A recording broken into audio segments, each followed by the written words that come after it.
And so here we have mosquitoes, ticks, tapeworms, go down the list.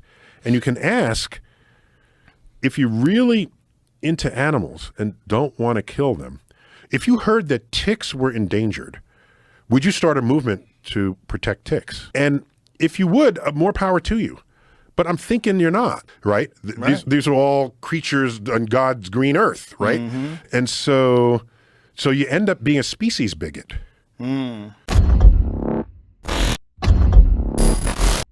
Hey, what is up, guys? So today we're going to be talking about Neil deGrasse Tyson on veganism for the third time on this channel. Similar to basically every time Neil deGrasse Tyson discusses veganism, this time was extremely hard to watch. And I've only seen 1 minute so far, so hopefully it gets better, but we'll see. I sincerely hope this is the last time I have to cover Neil deGrasse Tyson on veganism. He seems to be the perfect example of somebody with expertise in one field, having excessive confidence in another field, and without knowing it, making a massive fool of himself when covering it. When Neil gives his thoughts on vegans, he gives them in a way where it's as if he's manufacturing the most mind-blowing gotcha to vegans, when in reality, what he says just demonstrates that he needs to do a lot more thinking when it comes to veganism. Many non-vegans who are looking for good reasons to not give up their cheeseburger, who view Neil deGrasse Tyson as an intellectual giant, will hear the things he says and think, exactly, that makes so much sense, especially on Joe Rogan. In turn, creating an influx of people who think they have a good moral justification for continuing to pay for animals to be bred, commodified, exploited, and murdered for a cheeseburger. And judging off of Neil deGrasse Tyson's past thoughts on animal use for food production, it seems he is highly motivated to continue eating his steak, which is all the more ironic when you take into account that he cares for the environment, plus the greenhouse gas emissions and land use of beef production. Just to give more context as to what we're responding to today, he went on to Joe Rogan to spread his mind-blowing ideas on veganism. Now, it wasn't primarily to discuss veganism, it was more so to discuss his upcoming book. I don't know if it's out yet, it might be. And he's been going on many other podcasts to discuss this book, and there is a section in the book where he discusses vegans versus meat eaters, and that's why he's been talking about vegans a little more lately on these podcast appearances. I've already dropped a video responding to him discussing the section in his book which covers vegans. I have no idea if he's going to relay the same nonsense in this Joe Rogan interview, so if he does, I'll just be playing clips from my older video responding to him just so we can save time. The couple people in my DMs letting me know of this podcast did indicate to me when they were summarizing his points that he did say stuff beyond what he said in his previous podcast on vegans that I haven't yet responded to. So let's get on with the video and see what he has to say. Oh, but I was talking about, if you want to save animals, I've never seen anyone say, save the leeches. No, no one cares about bugs. Save the ticks. In particular, parasites. Save the mosquitoes. Mosquitoes, the biggest enemy of humans, as big an enemy as we are to each other through warfare in the history of civilization, the greatest enemy to human life has been the mosquito. Responsible for more than 1 billion human deaths in the history of civilization. And so here we have mosquitoes, ticks, tapeworms, go down the list. And you can ask, if you really into animals and don't want to kill them, if you heard that ticks were endangered, would you start a movement to protect ticks? Would you do that? And if you would, more power to you. But I'm thinking you're not. Why would you if you know about Lyme disease? This is my point. Yeah, or... This is my point. I mean, by the way, the Lyme virus wants to live too, right? These are all creatures on God's green earth, right? Mm-hmm. And so you end up being a species bigot.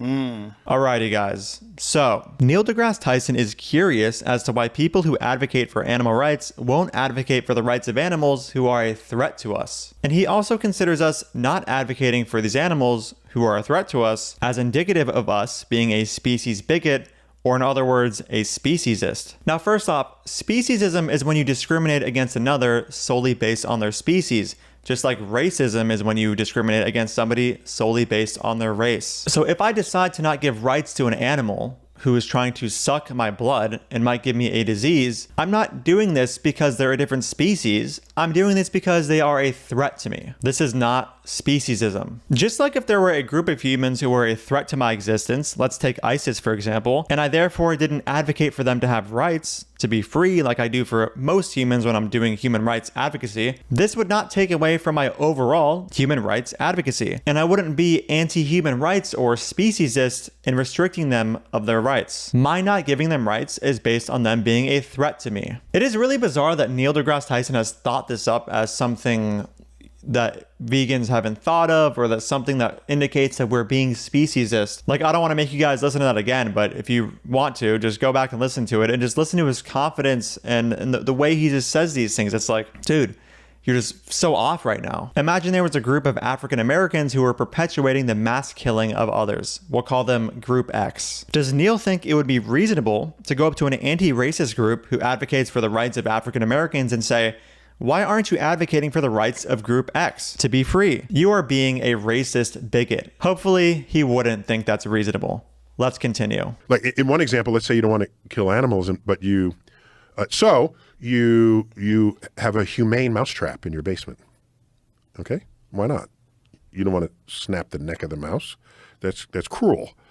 You like animals, right? So you save the mouse. You got to check on it every few days because they dry out quickly if you trap it. So what do you do when you catch it? What do they do? Release Release it back into the wild, guaranteeing the mouse gets eaten whole by an owl or pecked apart by all manner of woodland predators between 9 and 18 months of its life.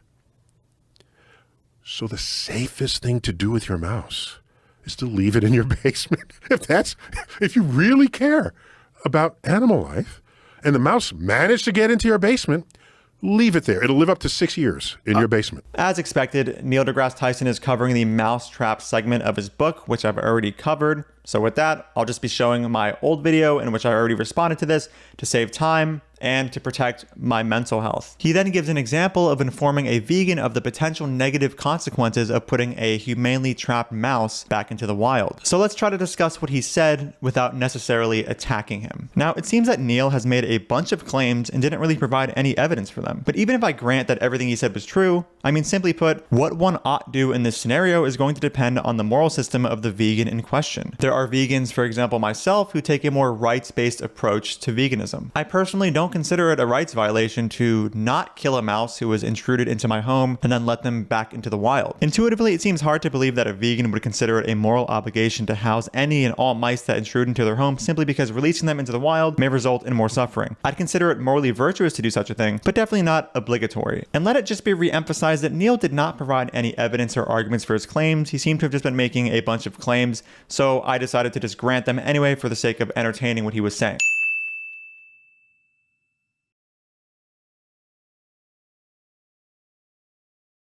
I lived in Colorado for a while next to an ashram, and I was visiting the ashram and talking to the woman who runs it, and she sprayed Raid all over these ants.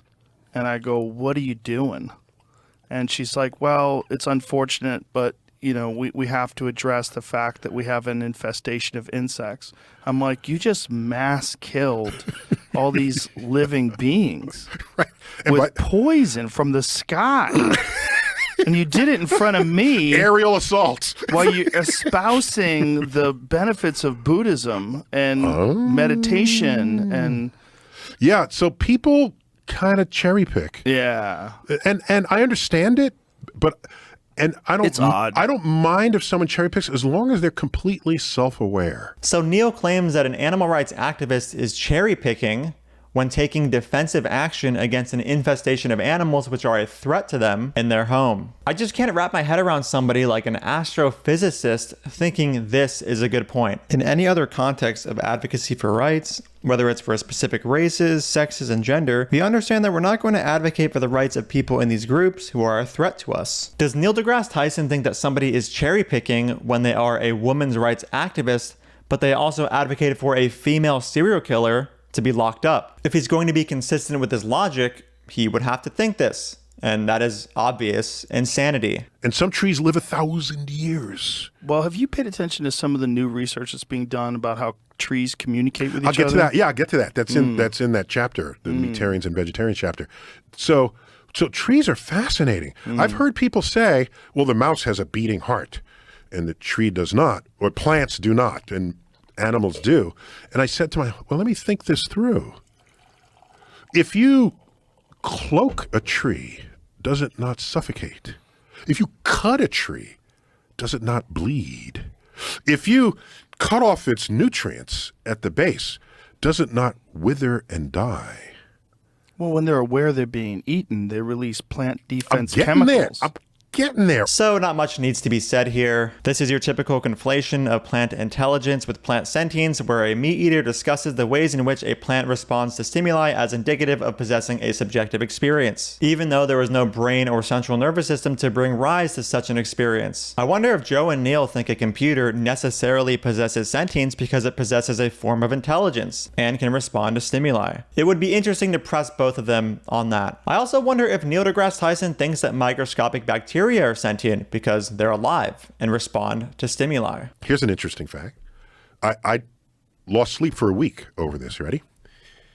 If you look at the common ancestor between fungus and animals, because the tree of life ultimately has one taproot, okay? And as it splits, it speciates, and you get all these things. The diversity of life on Earth is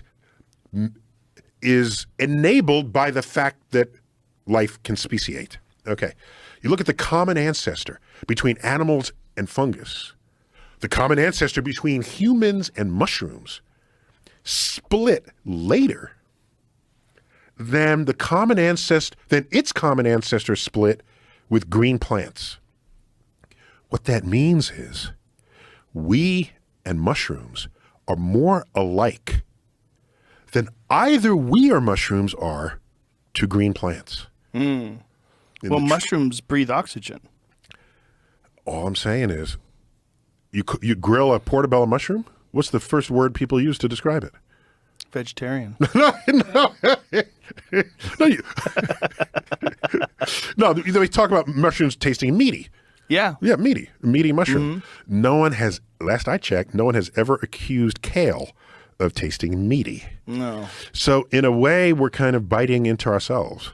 All right, so we got to really take our time with this one, guys. Neil thinks that because we are more alike to fungus than we are to plants, that we are, in a way, biting into ourselves when we bite into a portobello mushroom. Let me just repeat that. Neil deGrasse Tyson, the famous astrophysicist, thinks that because we are more alike to fungus than we are to plants, that when we bite into a portobello mushroom, we are, in a way, biting into ourselves. So guys, next time you go to a vegan restaurant or a veg fest and there's somebody selling portobello mushroom sandwiches or burgers, let the person know that they're, in a way, selling human flesh. And if they ask for a source, just let them know that Neil deGrasse Tyson on Joe Rogan said this, so it must be true. All right, guys, that's the end of the video. I really feel like Neil deGrasse Tyson is the most annoying person I have to cover on this channel. There's just something about his confidence when he speaks on this topic that annoys me. And I haven't looked into this, but some of you have let me know that he's actually not that good on physics either and has been criticized for a lot of the things he said in that field. Again, don't know if it's true, but something to think about because he might not even be that high up in expertise in his own domain. So if that's the case, why should we even trust him with his takes on things that are not in his domain? Anyway, thank you so much for watching. If you support my work and want to get early access to it, you can click the link in the pinned comment and sign up to my Patreon. And if you don't know, I do have a book going over most, if not all, of the anti-vegan arguments you're going to hear online. So if you want to get that as well, that'll be linked in the pinned comment. Thank you again for watching, and I'll see you in the next video. Dude. Fuck off, I don't want anything to do with you. Don't ever speak to me again. You're a fucking piece of shit. Even vegans don't get your weird, stupid wannabe sense of irony here. Who is your audience? Nobody gets these dumb jokes. Dude,